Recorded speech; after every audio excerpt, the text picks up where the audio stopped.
హైదరాబాద్లో ఒక ఆటోలో మృతదేహాలు లభ్యమవడం ఇప్పుడు కలకలం రేపుతోంది. చంద్రాయణగుట్టలో ఫ్లైఓవర్ కింద ఆటోలో 2 యువకుల మృతదేహాలు లభ్యమైనట్లుగా తెలుస్తోంది. ఇప్పుడు ఆ యువకుల మృతిపై పలు అనుమానాలు వ్యక్తమవుతున్నాయి. స్పాట్ని పరిశీలించిన పోలీసులు డ్రగ్స్ ఓవర్ డోస్ వల్లే వారు మృతి చెందారంటూ ప్రాథమికంగా ఒక అంచనాకు వచ్చినట్లుగా తెలుస్తోంది. అయితే ఇంకా పూర్తి స్థాయిలో విచారణ జరగాల్సి ఉంది. ఆటో సమీపంలో ఈ డ్రగ్స్కి సంబంధించిన కొన్ని ఇంజెక్షన్స్ కూడా లభ్యమయ్యాయి. మృతులు జహంగీర్, ఇర్ఫాన్గా గుర్తించారు. సీసీ కెమెరాల ఆధారంగా దర్యాప్తు చేస్తున్నట్లుగా తెలుస్తోంది. ఆ ఘటనా స్థలంలో లభ్యమైనటువంటి ఆ సిరంజులకి సంబంధించిన విజువల్స్ మీరు చూస్తున్నారు. ఆ సిరంజులు మీరు క్లియర్గా చూడొచ్చు. కొన్ని రకాల డ్రగ్స్ని డైరెక్ట్గా నర్వ్స్లోకి తీసుకుంటారు, అంటే ఇంజెక్షన్ ద్వారా లోపలికి తీసుకుంటూ ఉంటారు. సో అలాంటి డ్రగ్స్ తీసుకొని ఉండొచ్చేమో అంటూ పోలీసులు అనుమానిస్తున్నారు. ఆ డ్రగ్స్ కారణంగా వాళ్ళు ఓవర్ డోస్ అయిపోయి అక్కడికక్కడే ప్రాణాలు కోల్పోయి ఉండొచ్చేమో. ఆ ఆటోలో ఆ ఫ్లైఓవర్ కిందకు వచ్చి ఎవరూ చూడకుండా ఆ డ్రగ్స్ని తీసుకుంటూ ఉండొచ్చేమో. ఆ సమయంలో ఇలా ఓవర్ డోస్ అవ్వడం వల్ల ప్రాణాలు కోల్పోయి ఉండొచ్చేమో అంటూ ప్రాథమికంగా ఒక అంచనాకు వచ్చినట్లుగా తెలుస్తుంది. అయితే అసలు వాళ్ళు ఎక్కడి వాళ్ళు, ఇంకా ఎందుకు వచ్చారు అక్కడికి, నిజంగానే దీనివల్లనే జరిగిందా లేకపోతే ఇంకేమైనా కారణాలు ఉన్నాయా అనే కోణంలో కూడా విచారణ చేస్తున్నారు. మరికొద్దిసేపట్లో దీనికి సంబంధించి మరింత సమాచారం రాబోతుంది. మీరు స్క్రీన్లో చూస్తున్నారు, దట్ ఈస్ ద ఆటో. అక్కడ మీకు కనిపిస్తున్న ఆటోనే. అదే ఆటోలో ఆ 2 యువకులు మృతదేహాలు లభ్యమయ్యాయి, విగత జీవులుగా పడి ఉన్నారు. అయితే ఇంకా డీటెయిల్స్ రావాల్సి ఉంది. వారికి అసలు అవన్నీ ఎక్కడి నుంచి వచ్చాయి, లేకపోతే ఈ డ్రగ్స్ ఓవర్ డోస్ వల్ల ఇదంతా జరిగిందా, ఇంకేదైనా కారణం ఉందా, ఎవరైనా ఇలా ఫ్రేమ్ చేసే ప్రయత్నం చేస్తున్నారా, ఇలా అన్ని కోణాల్లోనూ పోలీసులు విచారణ చేస్తున్నట్లుగా తెలుస్తోంది. శిల్ప జాయిన్ అవుతున్నారు మా ప్రతినిధి.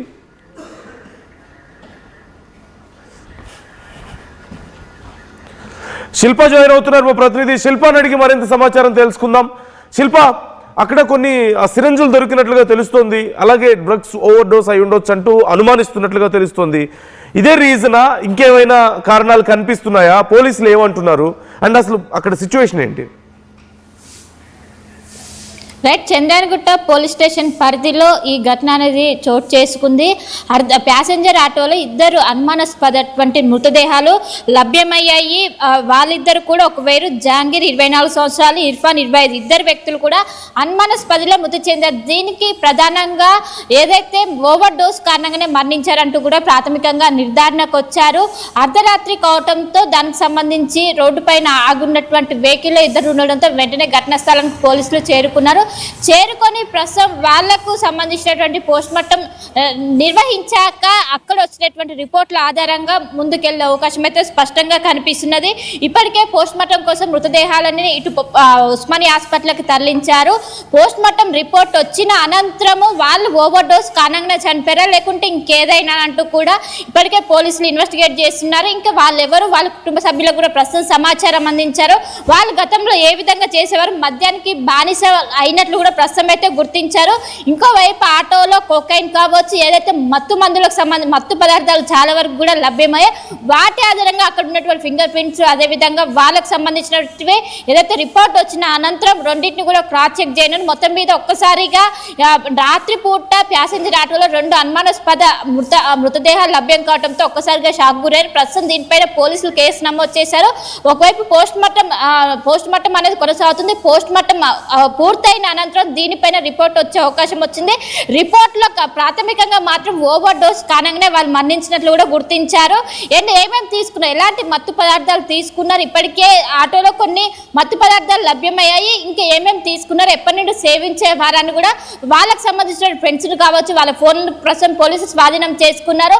ఆ ఫోన్ల డేటా ఆధారంగా వాళ్ళకి ఎవరు సప్లై చేశారు, ఎవరు కన్జ్యూమర్స్గా ఉన్నారని కూడా ప్రస్తుతం పోలీసులు చాలా లోతైన దర్యాప్తు చేశారు. ఎందుకంటే ఇప్పటికే ఒకవైపు డ్రగ్ రహిత రాష్ట్రంగా తీర్చిదిద్దాలంటూ కూడా ముందుకు తీసుకెళ్తున్నారు. కానీ ఇలాంటి ఘటనలు చాలా సీరియస్గా తీసుకొని వీటిపైన ఖచ్చితంగా సీరియస్ యాక్షన్ తీసుకునే అవకాశం అయితే స్పష్టంగా కనిపిస్తుంది. ఇప్పుడు వచ్చేటువంటి పోస్ట్ మార్టం రిపోర్టు నివేదిక అనేది ప్రస్తుతం కీలకంగా మారింది. ఆ నివేదిక ప్రకారం పోలీసులు ముందు ప్రొసీజర్ అయితే ఫాలో కానున్నారు. Right, thank you Shilpa, thanks for the details. ఇక్కడ క్లియర్గా ఒక విషయం అర్థమవుతుంది. అక్కడ దొరికినటువంటి సిరంజుల ప్రకారం చూస్తే వాళ్ళు డ్రగ్స్ ఓవర్ డోస్ కారణంగా ప్రాణాలు కోల్పోయి ఉండొచ్చు అంటూ అనుమానం వ్యక్తం చేస్తున్నారు. ఇది కేవలం ఈ ఒక్క విషయంలో జరగలేదు. ఇప్పుడు అదే కాదా కారణం అనేది మరింత కన్ఫర్మ్ చేసుకోవాల్సిన అవసరం ఉంది. బట్ బయట ఉన్నటువంటి పరిస్థితి అందరికీ తెలిసిందే. 10కి 10కి కూడా బయట రకరకాల మాదక ద్రవ్యాలు దొరుకుతున్నాయి, రకరకాల డ్రగ్స్ దొరుకుతున్నాయి. ఇవాళ రేపు గంజాయి అనేది హైదరాబాద్లో ఇట్స్ వెరీ కామన్. బయట సిగరెట్ దొరికినంత ఈజీగా, ఒక పాన్ షాప్లో సిగరెట్ దొరికినంత ఈజీగా బయట గంజాయి దొరుకుతుంది. పోలీసులు చర్యలు తీసుకోవడం లేదా? తీసుకుంటున్నారు. కానీ రియాలిటీలో జరుగుతున్న దానికి బయట పడుతున్న దానికి సంబంధమే లేదు. మహా అయితే ఒక 10% కూడా దొరకడం లేదు కరెక్ట్గా చెప్పాలంటే. ఇక it's not only about weed ఒక్కటే కాదు, ఇంకా చాలా రకాల డ్రగ్స్ దొరుకుతున్నాయి బయట. It's very easy. వీధి పక్కన నడుచుకుంటూ వెళ్తుంటే వీధి పక్కన నడుచుకుంటూ వెళ్తుంటే చాలా సందర్భాల్లో ఆటోల్లో గంజాయి సేవిస్తున్న వాళ్ళు కనపడుతూ ఉంటారు మనకి. It's very common. అలాగే ఇలా డ్రగ్స్ తీసుకొని రకరకాలుగా ప్రాణాలు కోల్పోతున్న వాళ్ళ సంఖ్య కూడా మనకు కనిపిస్తూనే ఉంది, మనం చూస్తూనే ఉన్నాం. సో ఇది కేవలం ఇక్కడే కాదు, ముఖ్యంగా పాత బస్తీ ఏరియాలో ఇలాంటి పరిస్థితి ఇంకా ఎక్కువగా ఉంది. పాత బస్తీ ఆ పరిసర ప్రాంతాల్లో విపరీతమైనటువంటి దందా జరుగుతుంది, బిజినెస్ జరుగుతుంది. డ్రగ్స్కి సంబంధించి, గంజాయికి సంబంధించి చాలా సందర్భాల్లో చాలా రైడ్స్ జరుగుతూ ఉంటాయి. కొంతవరకు కొంత పట్టుబడినప్పటికీ కూడా, కానీ పూర్తి స్థాయిలో పట్టుబడడం లేదు. మీరేమనుకుంటున్నారు? హైదరాబాద్లో ఈ డ్రగ్స్ ఎంతకి పెరుగుతూ పోతుంది. కారణం ఏంటి? అధికారులు తగిన స్థాయిలో చర్యలు తీసుకోకపోవడం వలన, లేకపోతే కొంతమంది పవర్లో ఉన్న వాళ్ళ మద్దతుతోనే ఇదంతా జరుగుతుందని మీరు అనుకుంటున్నారా? అంటే గతంలో కూడా మనం చూసాం, చాలామంది ఈ డ్రగ్స్ కేసులకి సంబంధించినటువంటి కేసు నమోదైనప్పుడు దాని లింకులు లాగితే అటు తిరిగి ఇటు తిరిగి పవర్లో ఉన్న వాళ్ళ దగ్గరికి వెళ్ళింది. అది గత ప్రభుత్వం ఈ ప్రభుత్వం విషయం కాదు. కానీ పవర్లో ఉన్న వాళ్ళ మద్దతు లేకుండా ఈ స్థాయిలో, కొంతమంది నాయకుల యొక్క మద్దతు లేకుండా ఈ స్థాయిలో మహానగరంలోకి డ్రగ్స్ రాగలవా?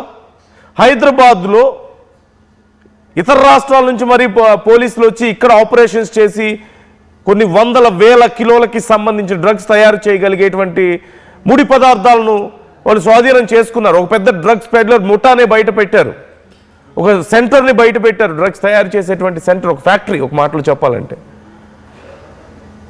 బయట దేశాల నుంచి, బయట రాష్ట్రాల నుంచి ఇంపోర్ట్ అవుతున్నది చాలా పెద్ద మొత్తంలో. ఒకప్పుడు బాగా రిచ్ పీపుల్ దగ్గర కొన్ని రకాల డ్రగ్స్ని మనం పేర్లు వింటూ ఉండేవాళ్ళం. ఏదో కొకైన్ అనో, లేదంటే LSD అనో, లేకపోతే మరికొన్ని రకాల ఇంజెక్షన్స్ ద్వారా తీసుకునే drugs. But these days these are very common. Hyderabad మహానగరంలో అక్కడక్కడ వింటూ ఉంటాం, బయటకు వెళ్తేనో లేకపోతే ఇలా వార్తల్లో కొంతమంది ఎక్స్పర్ట్స్తో మాట్లాడితే కళ్ళు బైర్లు గమ్మే నిజాలు బయటపడుతుంటాయి. చాలా ఈజీగా ఇవాళ రేపు ఢిల్లీ లాంటి ప్రాంతాల్లో హోమ్ డెలివరీ చేసే పరిస్థితి ఉంది. Literally they are delivering to your home. And now in Hyderabad also పరిస్థితులు అలా మారబోతున్నాయి అతి త్వరలో. ఇది ఇలాగే ఉంటే అలాగే జరుగుతుంది ఖచ్చితంగా. గతంలో ఈ మధ్యకాలంలో మనం కూకట్పల్లి పరిసర ప్రాంతాల్లో ఒకటి చూసాం ఇలాంటిదే. పార్టీ చేసుకున్నారు, ఒక వ్యక్తికి ఇలాగే ఓవర్ డోస్ అయింది, ప్రాణాలు కోల్పోయినటువంటి పరిస్థితి. ఇప్పుడు ఇక్కడ ఆటోలో చూస్తున్నాం చిన్న పిల్లలు. అంతకుముందు మనం చూసాం, ఇంక్లూడింగ్ హైదరాబాద్ పబ్లిక్ స్కూల్ దగ్గర నుంచి మొదలు పెడితే ప్రతి స్కూల్లోనూ కాలేజీల్లోనూ these drugs are very common. So ప్రతి చోట ఉంది. పబ్స్లో చాలా సందర్భాల్లో ఈ డ్రగ్స్కి సంబంధించి రైడ్స్ జరిగిన ప్రతిసారి పట్టుబడుతున్నాయి. అండ్ రిచ్ కిడ్స్, కొంచెం డబ్బులు ఎక్కువ ఉన్నటువంటి వాళ్ళ కుటుంబాల్లో కిడ్స్ చాలామంది కూడా ఈ డ్రగ్స్కి బానిసలు అవుతున్న పరిస్థితి కనిపిస్తుంది. అండ్ పూర్ పీపుల్ అయినా సరే, చాలామంది ఇలా ఆటోలు నడుపుకునే వాళ్ళైనా, ఇంకేదైనా చిన్న చిన్న పనులు చేసుకునే వాళ్ళైనా, వాళ్ళ దగ్గర కొన్ని రకాల మాదక ద్రవ్యాలు బయటపడుతున్నాయి. మీరు చూస్తున్నారా సిరంజులు, లేదంటే కొన్ని రకాల ఈ వీడ్ రిలేటెడ్ డ్రగ్స్ కొన్ని మీరు చూస్తూ ఉండొచ్చు.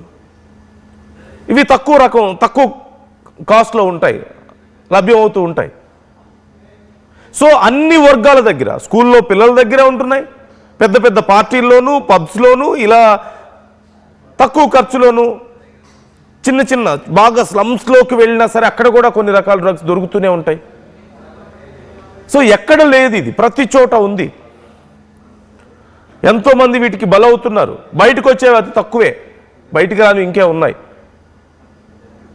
సో ఇప్పుడు ఈ కేసుకు సంబంధించి మరొకసారి ఏ స్థాయిలో డ్రగ్స్ అనేవి ఉన్నాయి అనడానికి ఒక నిదర్శనంగా నిలుస్తుంది ఈ case. So try to comment your opinions. Hyderabad మహానగరంలో ఏం జరుగుతుంది? గతంలో కూడా మనం చూసాం కదా, ఇలాంటి కేసులు మనం చూసాం కదా. సో ఇదే ఆటోకి సంబంధించి ఇప్పుడు ఎన్నో వయలేషన్స్ కూడా ఉన్నట్లుగా తెలుస్తోంది.